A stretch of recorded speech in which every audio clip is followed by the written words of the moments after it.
Depuis l'élection d'Emmanuel Macron en 2017, la France traverse une période de crise sans précédent. Notre pays, qui était un modèle de grandeur, est confronté à des défis majeurs, exacerbés par la politique désastreuse du gouvernement en place. Emmanuel Macron et Gabriel Attal, par leurs choix et leur action, ont conduit notre nation sur la voie du déclin. Il est temps de faire un bilan honnête et sans concession de leur échec.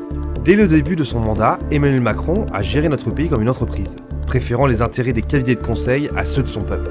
7 ans de Macronie, c'est la baisse des aides pour les étudiants, une gestion catastrophique de la crise du Covid-19, des milliers de soignants licenciés, une explosion du montant des factures d'énergie, un prix du carburant qui ne permet plus aux Français de se déplacer, une crise de l'agriculture, une réforme des retraites abjecte, une dette record en Europe, un pouvoir d'achat en berne.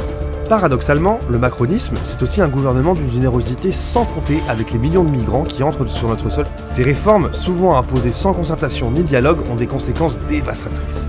Celles du système de santé et de l'éducation ont fragilisé nos services publics. Les hôpitaux sont débordés, les enseignants démotivés, les citoyens abandonnés. Sous Macron, Elisabeth Borne, prédécesseur de Gabriel Attal au poste de Premier ministre, a usé de l'article 49.3 à 23 reprises en 19 mois. Ce gouvernement déjà habitué des techniques autoritaires n'entend plus son peuple souffrir.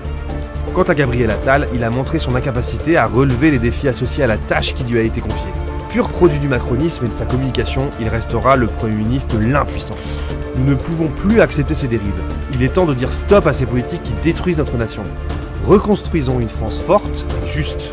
Ensemble, le 7 juillet, tournons la page de 7 années d'échecs et baptisons un gouvernement dont les priorités seront votre pouvoir d'achat, votre sécurité et la fin de la submersion migratoire.